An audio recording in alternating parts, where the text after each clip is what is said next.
ये LLB post semester आपका paper fourth है, क्रिमिनल प्रोसीजर कोड 1973, ठीक ना। इसी में सेक्शन है आपका 125। क्या है? Order for maintenance of wife and children and parents, ठीक ना। कि पत्नी, बच्चों और पेरेंट्स मतलब माता पिता का भरण पोषण से संबंधित जो है ये प्रोविजन जो दिया गया है वो 125 सीआरपीसी में दिया गया है, ठीक ना। भरण पोषण जो है का कार्य जो है बड़ा पुनीत कार्य होता है, ठीक ना। ये हर व्यक्ति के जो है दायित्व है कि वो अपने पत्नी, संतान और माता पिता का पर्याप्त ढंग से भरण पोषण करे, ठीक ना। तमाम ऋषि मुनियों ने भी इसके संदर्भ में व्याख्या प्राप्त में किया है कि 100 अपकृत्य करने पर भी अगर करना पड़े आपको भरण पोषण के लिए, किसके लिए? पत्नी के लिए, बच्चों के लिए और माता पिता के लिए, ठीक ना।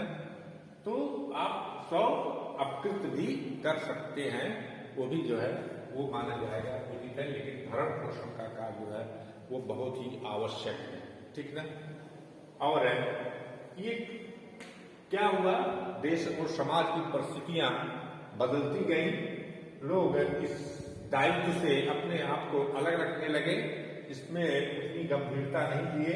इसके कारण जो है सीआरपीसी में ये प्रोविजन लाने की आवश्यकता हुई कि जो सेक्शन 125 के अंतर्गत प्रोविजन लाया गया है वो जो इस उद्देश्य से लाया गया है कि अगर किसी पत्नी, बच्चे और पेरेंट के भरण पोषण में लापरवाही की जा रही है किसी सक्षम व्यक्ति के द्वारा, तो इस प्रोविजन के तहत 125 प्रोविजन के तहत जो है वो न्यायालय में, संबंधित न्यायालय में इसके अगेंस्ट जो है एप्लीकेशन दे करके और भरण पोषण पाने का जो है वो रिलीफ, उपचार प्राप्त कर सकता है, ठीक ना।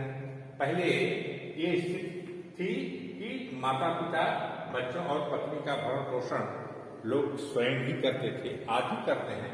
कुछ ही लोग हैं जो इसका पालन नहीं करते, उन्हीं के लिए जो है 125 का प्रोविजन सीआरपीसी में बनाया गया है। ये चूंकि एक मॉनिटरी प्रोविजन है और क्विक रिलीफ देता है, ठीक ना। ये सीआरपीसी जो आपका 125 है, इसका नेचर है कि किसी को व्यक्ति को क्विक जो है वो भरण पोषण के रिलीफ देना, ठीक है ना। इसमें तमाम ऐसी फॉर्मेलिटी नहीं है जो सिविल में होती है। सिविल में भी जो है हिंदू दत्तक जो है भरण पोषण अधिनियम है, लेकिन उसकी प्रक्रिया थोड़ी सी लंबी है, जटिल है। लेकिन इसकी प्रक्रिया इतनी आसान है कि आप सिंपल सी एक एप्लीकेशन विद एफिडेविट आप अगर कोर्ट में दाखिल कर देते हैं कि अमुक सक्षम व्यक्ति जो है वो अपने पत्नी और बच्चों और अपने माता पिता का पोषण नहीं कर रहा है, तो कोर्ट जो है अगर प्रथम दृष्टया जो है सम्मन करके और तुरंत आदेशित कर देगी, तुरंत जो है शुरू में क्या करेगी? अंतरिम भरण पोषण का आदेश कर देगी और उसके बाद ये भरण पोषण की जो है आदमी जो सक्षम है उसकी स्थिति और परिस्थिति, उसकी आर्थिक और सामाजिक स्थिति को देखते हुए वो भरण पोषण के जो है वो राशि जो है निश्चित कर देगी, जिससे पत्नी का, बच्चों का और माता पिता का भरण पोषण हो जाए, ठीक है ना। कोई जो है बिना भरण पोषण के कोई अस्तित्व में रहने में बड़ी दिक्कत हो जाती है, समाज में बड़ी दिक्कत हो जाएगी। और इसलिए जो है ये प्रोविजन जो है क्विक ये है, तेजी से जितना संभव है यथाशीघ्र ऐसे जो मजदूर व्यक्ति हैं उनका भरण पोषण तत्काल व्यवस्था किया जाए, ठीक ना। इस संदर्भ में आपका ये सेक्शन 125 कहता है। अब जो आपकी सीआरपीसी में है वो उसका प्रोविजन क्या है? यह है कि अगर पर्याप्त साधनों वाला कोई व्यक्ति, प्रथम उसका कंडीशन यह है कि जो भी व्यक्ति हो वो पर्याप्त साधन वाला हो, ठीक है ना। तो अपनी पत्नी जो भरण पोषण अपना करने में असमर्थ है, ठीक है ना, और अपनी धर्मज या अधर्मज अवैध संतान, चाहे वो विवाहित हो या ना हो, जो अपना भरण पोषण करने में असमर्थ है, ठीक है ना। जो भी अवयस्क है, चाहे वो धर्मज हो या अधर्मज हो, चाहे वो विवाहित हो और चाहे वो विवाहित न हो, भरण पोषण करने का दायित्व उस व्यक्ति का होगा जिसके पास पर्याप्त साधन हैं, ठीक ना।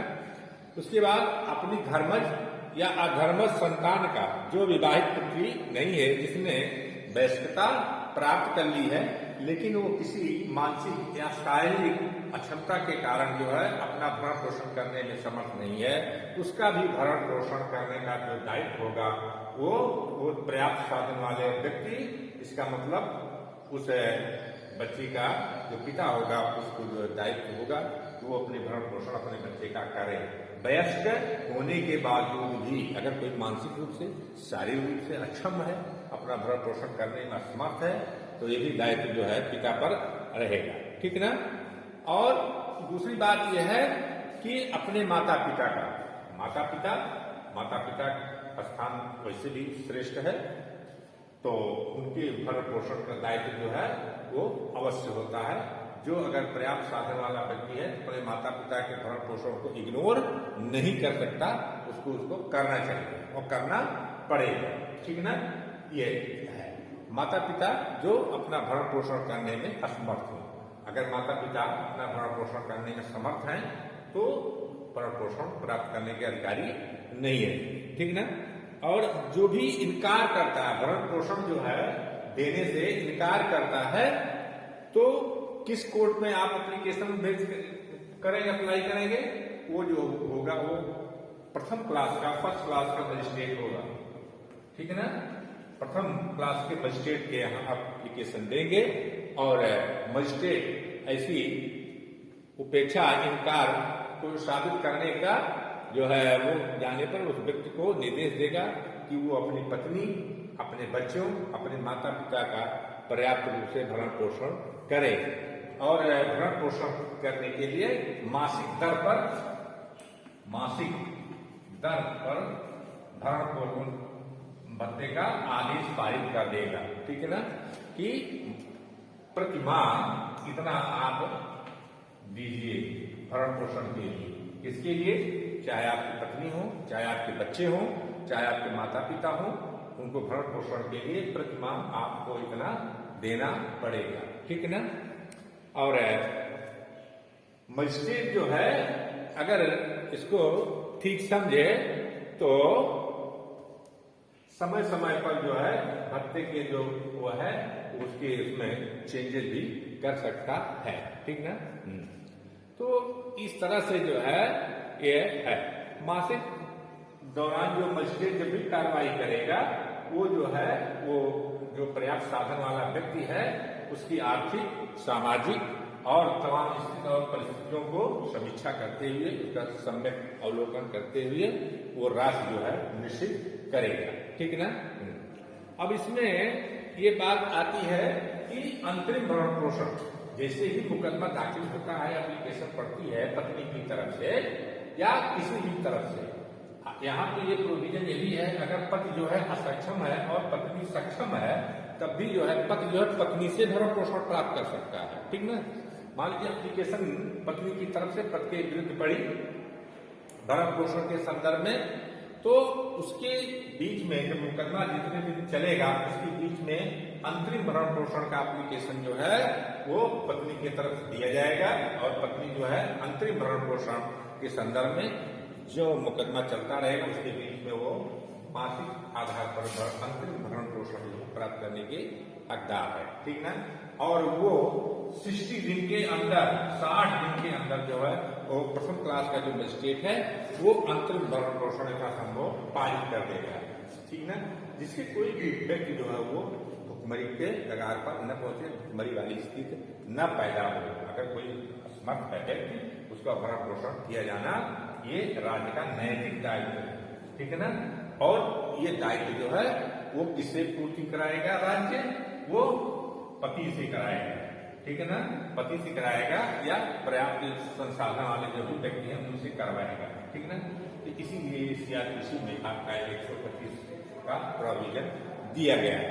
इसमें कुछ स्पष्टीकरण दिए गए हैं, जैसे अवश्य क्या है? अवश्य मतलब यह है कि जो उसकी उम्र जो है 18 ईयर से नीचे है, ठीक है ना। और इसमें पत्नी को इस रूप में परिभाषित किया गया है कि जो विवाहिता पत्नी हो, ठीक ना। हिंदू लॉ के अंतर्गत जो सप्तपदी जो है का परिक्रमा करती है, पति के साथ पत्नी कोई पत्नी होती है, उसी भरण पोषण के लिए आप दायित्वाधीन होंगे। अगर मान लीजिए एक से अधिक जो है पत्नी है, तो आप जो है वो सेकंड वाली जो पत्नी की संज्ञा है वो पत्नी के रूप में नहीं मानी जाएगी, वो विवाहिता पत्नी के रूप में नहीं मानी जाएगी, वो भरण पोषण प्राप्त करने की हकदार नहीं होगी, ठीक है ना। तो ये है आपकी, ठीक है। और अगर कोई जो है मजिस्ट्रेट का जो आदेश होता है भरण पोषण का, उसको जो है मानने से इनकार करता है, उसका पालन अनुपालन नहीं करता है, तो मजिस्ट्रेट जो है उसके खिलाफ जो है वो वारंट जारी कर सकता है और उसको 1 साल के लिए जेल दे सकता है, जब तक कि भरण पोषण करने का जो आदेश दिया गया है उसका वो कंप्लायंस न कर दे, ठीक ना। और जब तक जो है वारंट नहीं जारी करेगा तब तक जो है कि जब तक उसको 1 वर्ष की अवधि जो है वो न्यायालय में आवेदन न किया गया, ठीक है ना। 1 वर्ष के अंदर ही आवेदन करना होगा, आवश्यक होगा, ठीक है ना। और जो है अगर पति जो है इस आधार पर जो है भरण पोषण देने का जो है प्रस्ताव देता है पत्नी को कि वो उसके साथ जो रहे, तो वो देगा। और अगर बिना किसी कारण से पत्नी जो है पति से अलग रह रही है तो भरण पोषण उसको नहीं मिलेगा, या किसी उचित कारण से पत्नी युक्तिसंगत कारण से, न्याय संगत कारण से पति से अलग रह रही है, तो वो न्याय संगत जो कारण होगा उस आधार पर जो है पत्नी अलग रह सकते हुए भी भरण पोषण को प्राप्त कर सकती है, ठीक ना। अगर विवाह विच्छेद हुआ है और कोई पत्नी ने पुनर्विवाह नहीं किया है तो भी भरण पोषण की जो है हकदार होगी, ठीक ना। अगर म्यूचुअल कंसेंट के आधार पर जो सेपरेशन हुआ है उसमें भरण पोषण के जो है वो डिमांड नहीं करेगी, वो नहीं प्राप्त कर सकती है। क्या पत्नी ने भरण पोषण जो है लेने से इनकार कर दिया, तभी भरण पोषण की बात नहीं आएगी, ठीक ना। तो अगर कोई स्पष्टीकरण है, अगर कोई जो है वो रखेल रखता है तो उसका उचित कारण है कि पत्नी उसके साथ जो है न्याय संगत आधार है कि पत्नी जो है पति के साथ नहीं रह सकती है, ये न्याय संगत है अगर किसी रखेल को रखता है, ठीक ना। तो ये है आपका ये। और अगर पत्नी जो है वो जाड़ता की स्थिति में रहती है तो भी जो है पति जो है उसको भरण पोषण देने के लिए दायित्वाधीन नहीं होगा। जाड़ता मतलब रेगुलर जाड़ता नहीं, 1-2 घटनाएं के आधार पर जाड़ता के रूप में नहीं माना जाएगा, ये है, ठीक है ना। पर्याप्त कारण होना चाहिए पत्नी को पति से अलग रहते हुए, ठीक है ना। और इस तरह से ये है। तो भरण पोषण करने में यहाँ तक कि अगर कोई लड़की है और विवाहित है, ठीक है ना, और पिता जो है वो अपना भरण पोषण करने में असमर्थ है, और लड़की जो है विवाहित है और लड़की जो है अपना उसका भरण पोषण करने में समर्थ है, तो विवाहिता लड़की से भी एक पिता भरण पोषण प्राप्त कर सकता है, ठीक है। विवाहित पुत्री का भी दायित्व है कि वो अपने माता पिता का जो है वो भरण पोषण करे अगर वो समर्थवान है, ठीक है ना। पत्नी का भी दायित्व है कि पति अगर असमर्थ है तो भी उसका जो है करे, ठीक है ना। और कहाँ इस तरह से रूल्स हैं, साइटेशंस हैं कि जो है पति जो है किसी कंपनी में कार्य कर रहा था, वो छुट्टी ही हो गया, वो अस्थायी रूप से निशक्त हो गया, किसी कार्य करने के लिए असमर्थ हो गया, अपना भरण पोषण जो है वो करने के लिए असमर्थ हो गया, और पत्नी जो है वो किसी पर्याप्त अच्छे पद पर कार्य कर रही है तो वो समर्थ है, तो वो पत्नी का भरण पोषण जो है वो पति का भरण पोषण करने के दायित्वाधीन होगी, पत्नी ही होगी, ऐसा नहीं है, ठीक ना। तो इस तरह से ये है। और इसी में मामले में हम आपको कुछ केसला आपको हम बता दे रहे हैं कि कौन कौन से वो आधार हैं, ठीक है, जिसके आधार पर जो है वो माना जाएगा, ठीक है। अब बात आती है भरण पोषण जो है कब से मिलेगा? भरण पोषण सिंपली जो है जिस दिन से आवेदन किया जाता है उस दिन भरण पोषण का आदेश माना जाना चाहिए, होना चाहिए। लेकिन कभी कभी ऐसा है जिस दिन आदेश पारित किया जाता है उस दिन से भरण पोषण करने का होता है। लेकिन न्याय संगत यह है कि जिस दिन से एप्लीकेशन पड़ी है उस दिनांक से भरण पोषण उसको होना चाहिए। ठीक है, मान लीजिए 125 का एप्लीकेशन पत्नी ने दिया और इस बीच में अंतरिम भरण पोषण उसको दिया गया, ठीक है, और बाद में मुकदमा 125 का पत्नी हार जाती है, ठीक है ना, तो जो अंतरिम भरण पोषण है पति के द्वारा दिया गया है उसे वापस नहीं दिया जाएगा, ठीक है ना। अंतरिम भरण पोषण जो है उसको कभी भी किसी भी रूप में वापस नहीं दिया जाता अगर मान लीजिए 125 के अंतर्गत जो पत्नी मुकदमा हार जाती है, ठीक है ना। तो ये आपके हैं कुछ केस ला है। और जैसे पति अगर जो है वो नपुंसक है तो वो जो है पत्नी का उचित कारण है, न्याय संगत कारण है उससे अलग रहने का, ठीक है ना। ये तो इस तरह से तमाम जो है इस तरह से हैं। और एक मामले में यह है कि एक सज्जन जो है ईसाई थे और एक हिंदू महिला को जो है वो पत्नी के रूप में स्वीकार की और काफी दिनों तक पत्नी के रूप में स्वीकार किए। उसके बाद उनके बीच से एक बच्चा भी पैदा हुआ और उसके बाद जो है बात कुछ अनबन हुई, पत्नी ने भरण पोषण की मांग किया तो ये ईसाई महोदय ने कहा कि हम जो है हमारी आपके बीच में कोई शादी हुई ही नहीं थी, इसलिए आप भरण पोषण प्राप्त करने के अधिकारी नहीं है। कोर्ट ने नहीं माना, कोर्ट ने कहा कि आपने उस महिला के साथ जो कपट किया है उसकी क्षतिपूर्ति के रूप में 30,000 रुपया दिलाया, ठीक है ना। इस तरह से यही है कि अगर दोनों लोग जो है एक साथ रह रहे हैं और पत्नी की हैसियत में रह रहे हैं तो ये माना जाएगा कि बीच में उनके विद्यमान विवाद अस्तित्व में है, ठीक है ना। ये है और इसमें यह है कि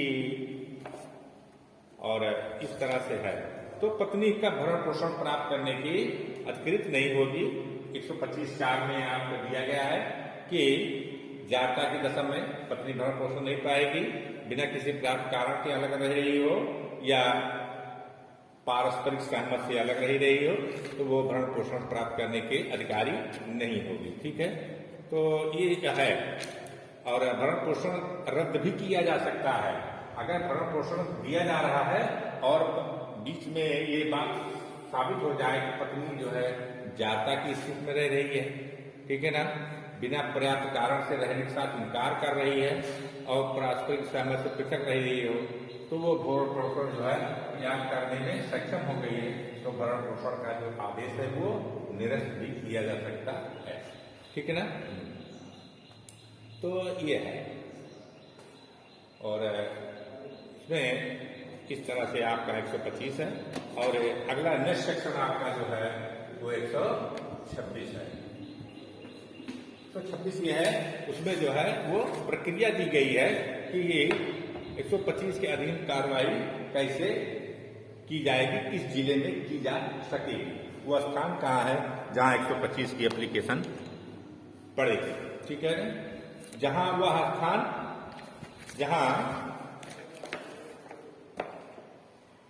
जहाँ वह और उसकी पत्नी निवास करती है, ठीक है ना। जहाँ पत्नी के रूप में निवास करते हैं वह स्थान उसी जिले में आप जो है 125 का एप्लीकेशन फर्स्ट क्लास मजिस्ट्रेट के यहाँ दे लेंगे। या अंतिम बार जो है धर्म संतान जो है जहां उसने अंतिम बार यथास्थित अपनी पत्नी के साथ या आधर्म संतान की माता पिता के साथ निवास किया है, ठीक है ना। पत्नी जहां निवास करती है अपने माता पिता के साथ करती है तो उस जिले में भी आप एप्लीकेशन डाल सकती है। इस तरह से ये है तो ये है। और एक केसला हम आपको बताते हैं इसका क्या है। एक केसला है कुमदुम बनाम कुमदुम बनाम कनप्पम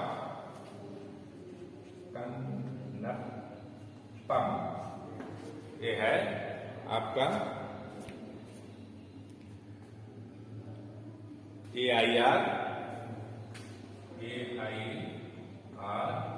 1999 सुप्रीम कोर्ट का ये भी है, ठीक है ना। इस केस में क्या हुआ, कुमदुम बनाम कप्पम, ठीक है। AIR 1999 सुप्रीम कोर्ट का ये आपका रूलिंग है। इसमें एक अच्छा प्रकरण है कि इसमें पत्नी टी नामक स्थान पर निवास करती थी और वहीं उसने भरण पोषण का प्रार्थना पत्र पेश किया गया। मजिस्ट्रेट ने उस प्रार्थना पत्र को इस आधार पर खारिज कर दिया गया कि पति उस न्यायालय के क्षेत्राधिकार में निवास नहीं करता। उच्चतम न्यायालय ने इसे सही नहीं माना और कहा जहां पत्नी निवास करती है वहां भरण पोषण का प्रार्थना पत्र प्रस्तुत किया जा सकता है। ये ला है केस ला, ये लीडिंग केस है इसका, और ये बताता है कि पत्नी जो है जहां निवास करती है वहां जो है वो एप्लीकेशन 125 की दे सकती है, ना कि जहां पति निवास करता है, ठीक है ना। तो ये हो गया आपका। अब एक्शन आता है आपका 127 यह है कि भत्ते की राशि में भरण पोषण की राशि में जो है वो परिवर्तन भी किया जा सकता है, ठीक है ना।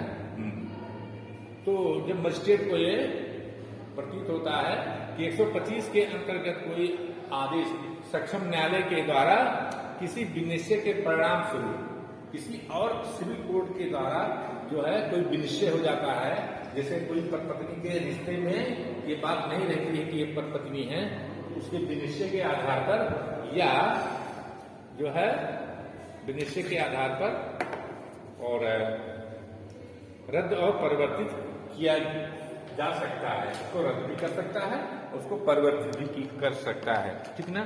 कोई भी सिविल कोर्ट का विनिश्चय हो जाए कि अमुक में जो है ये पत्नी के रिश्ते में नहीं है, ये पत्नी के रूप में नहीं मान्य होंगी, तो तुरंत कर देगा, ठीक है ना।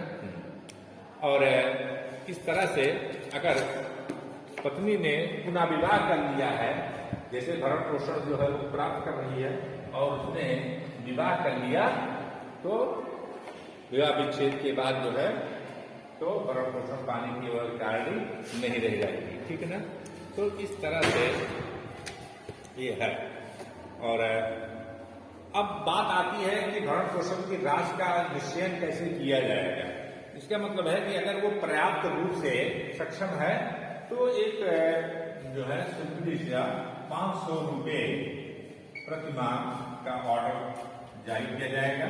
लेकिन अगर उसकी आर्थिक स्थिति और सामाजिक स्थिति बहुत अच्छी है तो भरण पोषण की राशि जो है वो बढ़ भी सकती है, ठीक है ना। तो ये है, तो इस तरह से जो है और किया जाएगा, ठीक।